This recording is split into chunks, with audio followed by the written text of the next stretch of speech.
ছমছম কি হয় কখনো মজার কখনো বা ভয়। গা ছমছম কি হয় কখনো মজার কখনো বা ভয়। পশু পাখি রাজা রানী ভূত পেতনি চোখের সামনে সব হাঁটবে চলবে কথা বলবে ঠাকুমা ঝুলি খুলবে মজার গল্প বলবে ঠাকুমা ঝুলি খুলবে মজার গল্প বলবে ঠাকুমা ঝুলি খুলবে।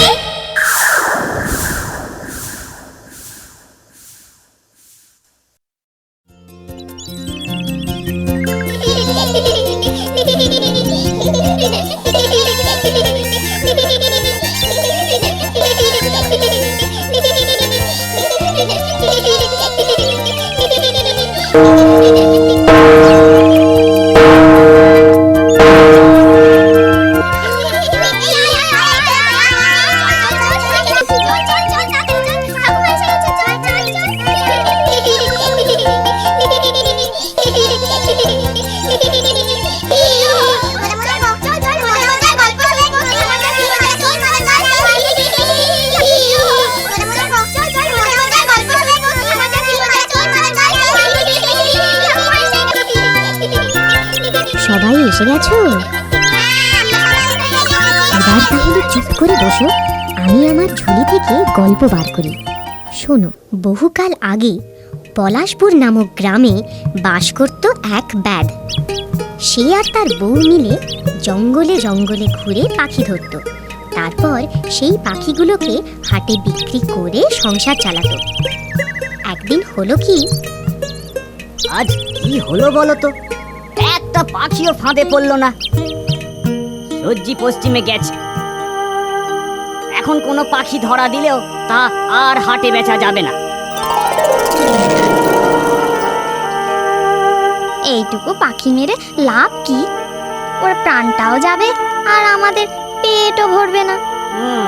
ঠিকই বলেছ, ওকে না মারলেই ভালো। তোমরা আমায় মেরো না, মেরো না।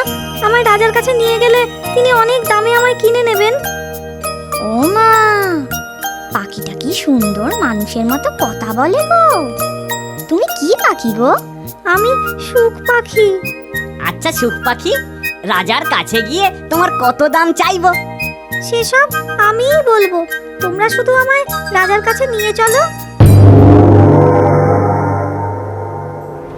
বাহ বাহ বাহ, এমন সুন্দর পাখি আমি আগে তো কোনোদিন দেখিনি। মহারাজ, ও শুধু দেখতেই সুন্দর নয়, মানুষের মতো কথাও বলে। পাখি মানুষের মতো কথা বলে? সে আবার হয় নাকি? সত্যি মহারাজ, বিশ্বাস না হয় ওকেই জিজ্ঞেস করুন না। ওর দাম কত? দেখবেন ও নিজেই উত্তর দিচ্ছে। পাখি বলবে পাখির দাম কত? হে পাখি, তোমার দাম কত? মহারাজ, আমার দাম 10,000 স্বর্ণ মুদ্রা। সত্যি তো তুমি কথা বলতে পারো? তা তুমি আমার কি উপকার করবে শুনি? সময় হলেই বলবো মহারাজ। ঠিক আছে, তোমার কথা মতো 10,000 স্বর্ণ মুদ্রাই আমি ব্যাধকে দিচ্ছি। মন্ত্রী, এদের 10,000 স্বর্ণ মুদ্রা দিয়ে দাও। যথা আজ্ঞা মহারাজ।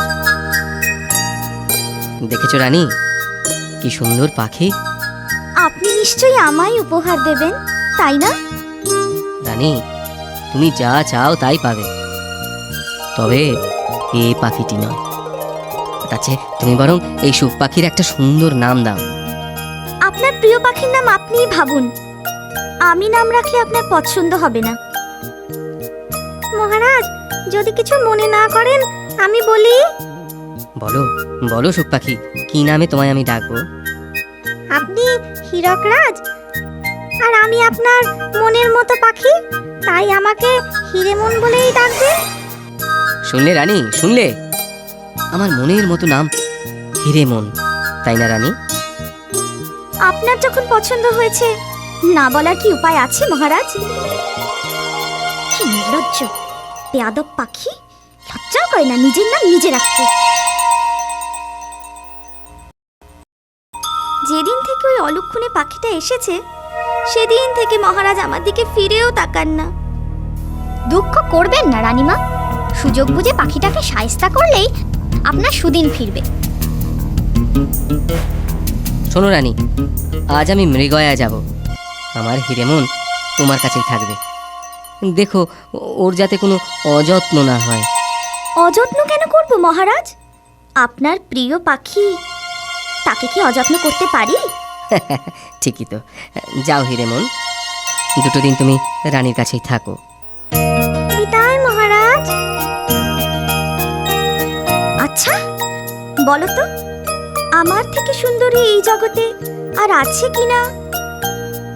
তোমার থেকে সুন্দরী জগতে একটা নয়, লক্ষজন রয়েছে। তাদের তুমি দাসী হওয়ারও যোগ্য নও। কি এত বড় কথা? দাঁড়া, এখনই তো ডানা ছিঁড়ে ঘাড় না মটকেছি তো আমি রানী মানুষ। মহারাজ ফিরলে কি বলবেন রানীমা? পাখিটা তো পালালো। ভালোই হয়েছে পালিয়েছে, আপদ বিদেয় হয়েছে। মহারাজকে যা হোক একটা কিছু বুঝিয়ে দেবে।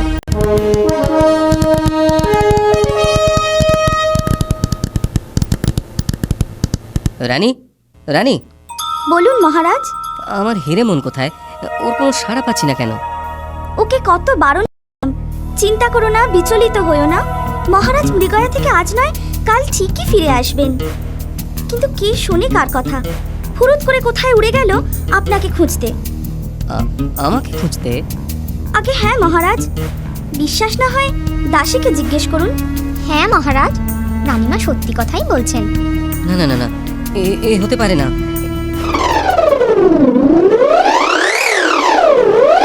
আপনি ঠিকই অনুমান করেছেন মহারাজ, এরা দুজনেই মিথ্যে বলছে। ওই তো আমার হিরেমন। হিরেমন, তুমি চলে গিয়েছিলে কেন? আমি উড়ে না পালালে এরা আমায় প্রাণে মারতো মহারাজ। মারবই তো, মারবো না তো কি তোমায় পুজো করব? মহারাজ, এই বেয়াদব পাখিটা বলে কিনা আমি সুন্দরী নই, আমি নাকি দাসী হবার যোগ্য। রানীমা নিজেই জানতে চেয়েছিলেন পৃথিবীতে তার থেকে সুন্দরী কেউ আছে কিনা, তাই আমি বললাম এমন সুন্দরীও আমার জানা আছে। ও বানিয়ে বানিয়ে মিথ্যে বলছে মহারাজ। থাক রানী থাক, কে মিথ্যে বলছে তা আমার জানা হয়ে গেছে। ছি ছি ছি, সত্যি তুমি রানী হবার যোগ্য নও। এই অপরাধের শাস্তি তোমাকে পেতেই হবে। ওই দাসীকে সঙ্গে নিয়ে আজই তুমি এ দেশ ছেড়ে চলে যাও। দূর হও, দূর হও, চোখের সামনে থেকে দূর হও। আচ্ছা হিরেমন, তুমি যে সুন্দরীর কথা বলছিলে সে কোথায় থাকে? সে এক করুণ কাহিনী মহারাজ। সর্বগুণ সম্পন্না সেই সুন্দরী এক তান্ত্রিকের কবলে রয়েছে। তান্ত্রিকের কবলে?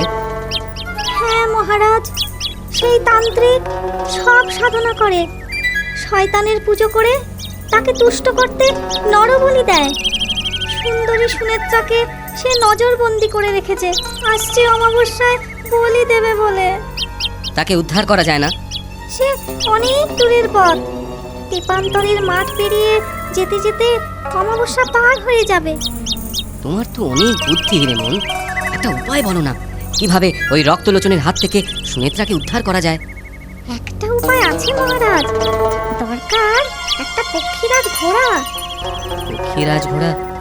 কিন্তু পক্ষীরাজ ঘোড়া সে আমি কোথায় পাবো? আপনার রাস্তা বলে সুলক্ষণযুক্ত একটি সাদা ঘোড়া আছে। আমি তার পিঠে বসলেই সেই ঘোড়া পক্ষীরাজ ঘোড়ায় পরিণত হবে। তাহলে তাহলে আর দেরি কেন হিরেমন? চলো চলো, আমরা আজই রওনা দিই। তাই চলুন মহারাজ, তবে একটা কথা স্মরণে রাখবেন। কি কথা হিরেমন? ওই পক্ষীরাজের পিঠে একবারই চাবুক মারবেন, তাহলেই ও আকাশপথে থাকবে। ভুল করে যদি দুবার চাবুক মারেন ও মাটিতে নেমে আসবে। তখন সূর্য ডোবার আগে শতবার চাবুক মারলেও পক্ষীরাজ আর আকাশে উড়বে না। ভুলেও সে ভুল করবেন না মহারাজ। তুমি নিশ্চিন্তে চলো হিরেমন, আমি তোমার সব নির্দেশ স্মরণে রাখবো।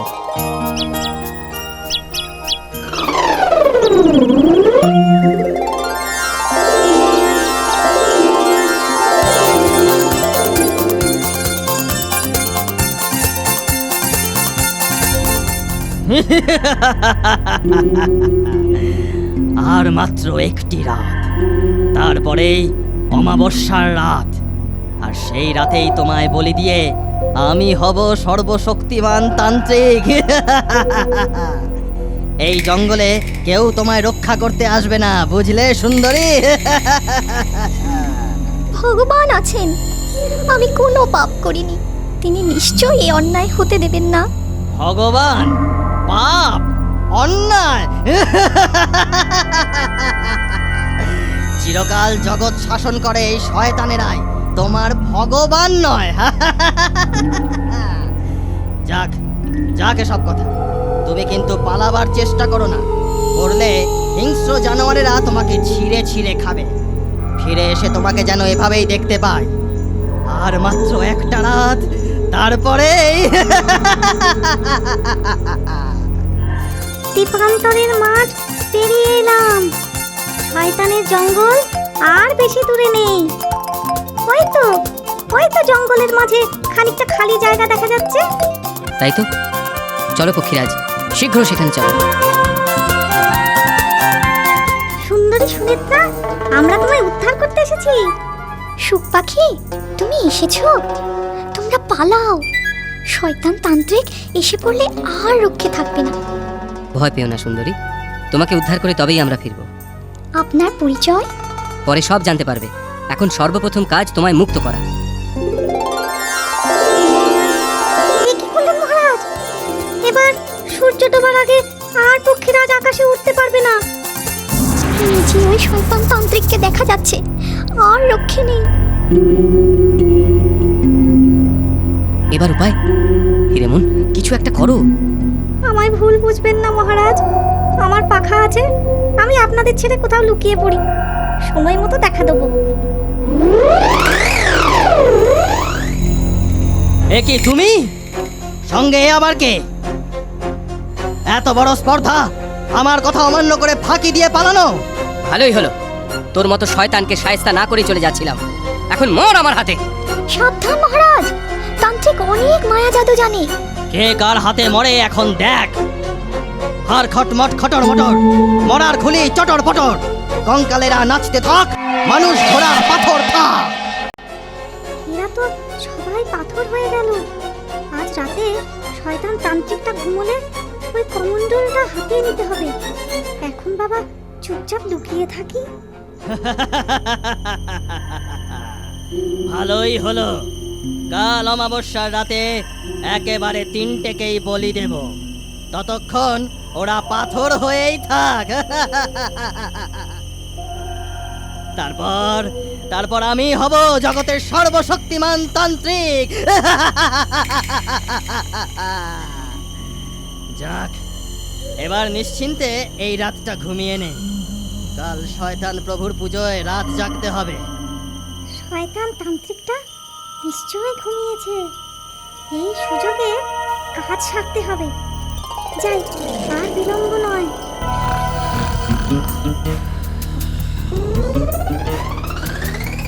ওই তো শয়তানদের নাক দেখে ঘুমোচ্ছে। কমণ্ডলটা দেখছি পাশেই রয়েছে, সাবধানে নিতে হবে।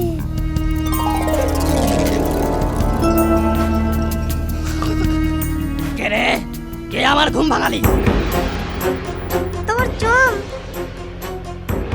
আর খট খট খটর মটর, মরার খুলি চটর পটর, কঙ্কালেরা নাচতে থাক, দুষ্ট তান্ত্রিক পাথর থাক।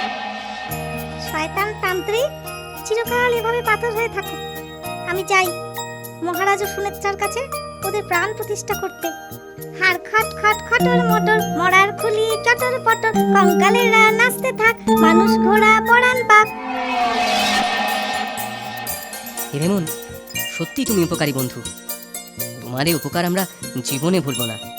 কি বলো সুন্দরী সুনেত্রা? সত্যিই বলেছেন মহারাজ। চলো হিরেমন, শয়তান তান্ত্রিক এসে পড়ার আগেই আমরা রওনা দিই।